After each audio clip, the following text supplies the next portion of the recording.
दाट जंगलाच्या शांततेत निसर्गाच्या प्रत्येक श्वासात एक रहस्य दडलं आहे आणि त्याच शांततेतून पुढे सरकतो भारतातील सर्वात वेगवान, सर्वात चपळ पण पूर्णपणे निरुपद्रवी साप धामण. पहिल्या नजरेत तो भव्य दिसतो, लांबलचक शरीर, विजेसारखा वेग.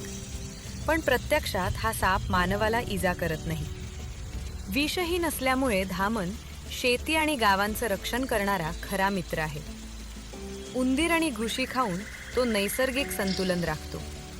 धामणची प्रत्येक हालचाल शांत, अचूक आणि निसर्गाशी पूर्णपणे एकरूप. झाडं, झुडपं, दगडांची फटी, कुठेही त्याचा मार्ग अडत नाही. आज आमच्या कॅमेऱ्यात कैद झालेला हा क्षण दाखवतो धामणचा खरा स्वभाव. न आक्रमक, न भीतीदायक, फक्त आपल्या परिसंस्थेचा एक आवश्यक, सुंदर जीव. निसर्गातील प्रत्येक प्राणी महत्त्वाचा असतो आणि धामण ते दररोज सिद्ध करतो.